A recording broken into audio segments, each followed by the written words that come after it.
record on this computer. Recording in progress.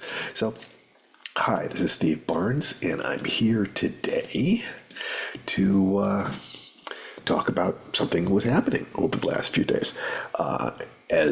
So early yesterday morning, Jason woke me up twice talking while playing this video game. So as I'd warned, I turned his internet off. When I got up later, there was some upset, just the discussion as he seemed to be trying to evade responsibility. And I told him that if I couldn't trust him to protect my health, I'd have to protect it myself. And that meant no internet at night. This became kind of a painful conversation because he loves me dearly. We love each other like crazy. And any slightest suggestion of something like that can cause upset. And I did not want to accuse him of being a bad son because he is a great son. I mean, I just love him to death. But I was telling him that his behavior was non-optimal.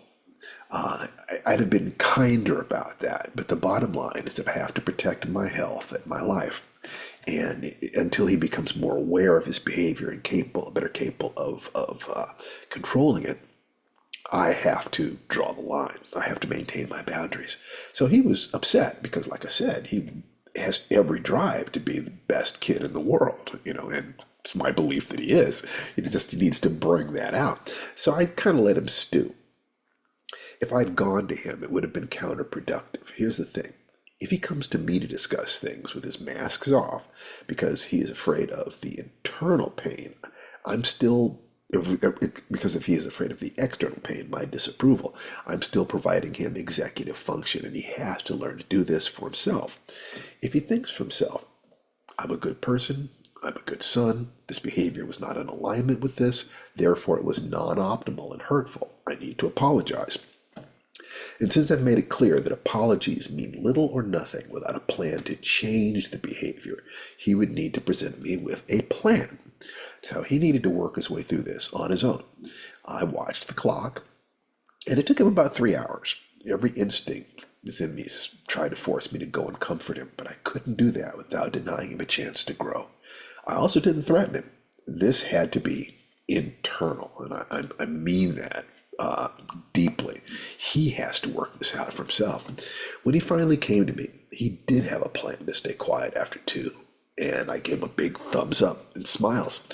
And I took this opportunity to hammer in the principles of Think and Grow Rich just a little more deeply. Remember that we start with the magic formula. That's the starting point. Map or model, daily action, gratitude, intention, which is goals, congruence. The very first letter, M, asks you to find more specific maps for your desired results. If you want to be a writer, find some set of strategies used by a writer or writing instructor that you trust, where you believe that this will take you to your desired goal, and use that with the magic formula and your money.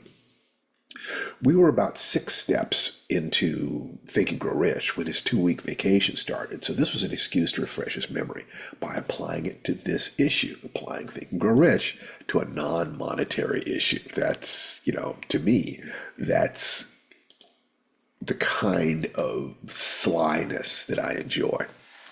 So, first step, desire. Did he want to be courteous and non-disruptive? Of course he did. Largely for pain avoidance reasons, not losing his internet and not gaining my disapproval. Okay, but some people are motivated more by pain. Some people are motivated by pleasure. I think that the proper use of the pain and pleasure principles are to use both. 2, faith. Did he have faith that he could do this and that he should do this? Yes, he did. And when he told me he did, I believed him. He was congruent. His face, his voice, his body language, his tone were all strong. He made good eye contact.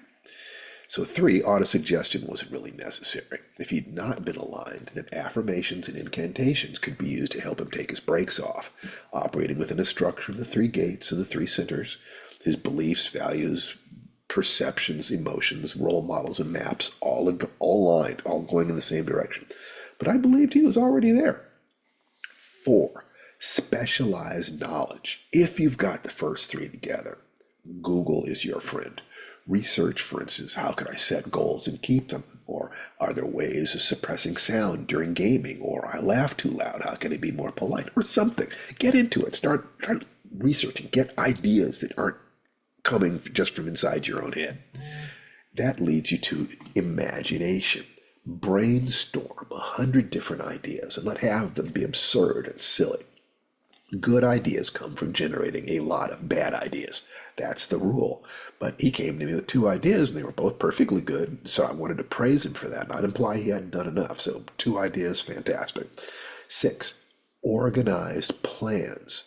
Once he has ideas about how to change his behavior and motivations for changing, how will he do it? You get that? He has the what, being quiet after midnight, and the why, to protect his father and keep his internet freedom, to be a good son, a good person.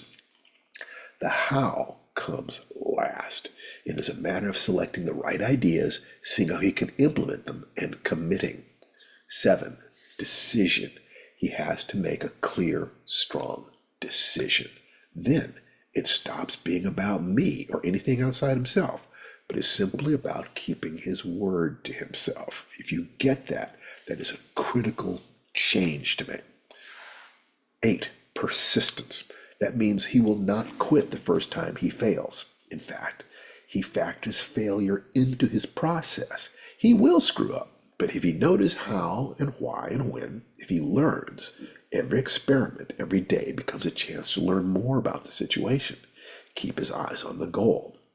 Take a step every day, just 1 step. Be flexible with his behaviors while maintaining the same intents, and take honest joy in the effort.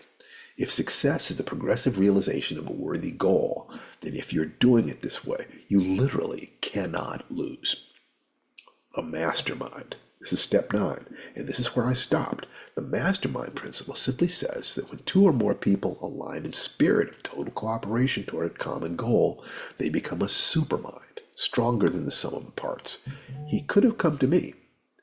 He could have said, Dad, I don't know how to do this. Can you help me? And I would have jumped at the opportunity. We would have become a mastermind together, if that makes sense.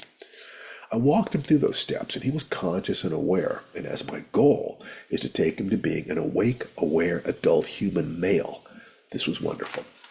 I asked him to ask me 1 question about this to end our session. He asked me about step number 10, and I laughed. Of course he would ask that. Step 10 is, quote, the miracle of sex transmutation. Basically, the thought is that the human sex drive is second only to personal survival in its capacity to motivate the average person. When you realize that the biological purpose of sex is reproduction, then get connecting all hunting, gathering, and nest building behaviors into that drive, that motivation to have sexual connection. When your desire to earn money or strengthen your body or refine your communication skills or be more mature or be more honorable or anything that connects to the natural drive to mate and reproduce, even if you don't want kids, even if you've chosen a gay relationship, doesn't matter. Your motivations and energy skyrocket. I don't know about you, but I've never been smarter than the moments when, in dating an intelligent woman, I knew that the next words out of my mouth would determine whether I was going to get laid or not. Ladies and gentlemen, it's like my mind went to a whole different level. If she was smart and had self-respect, she was measuring me as a potential partner. That's how the game goes. And Think and Grow Rich suggests that the 3 emotions of, quote unquote, emotions of faith, love, and sex create genius. I have no argument with this. And when you stop scattering your energy in all directions, chasing nookie randomly, and work instead on the qualities of mind and body and finance that create a healthy sort of power and protective capacity, as well as creative expression, well, if you're using this within the magic formula at a level above a 5, you will, how do I put this delicately? You start getting lucky. And if you reverse engineer what I just said, you'll understand exactly how we created the soulmate process and why we are confident in it. You can check that out at www.soulmateprocess.com. Anyway, that was a lot, and I hope it was useful to him and to you. It certainly helped me clarify my thoughts on the matter, and if they help my boy, that's all I can really ask. Take care, and I will will see you on Saturdays. You can get onto the Saturday Zoom meetings at www.stephenbarneslist.com. Take care.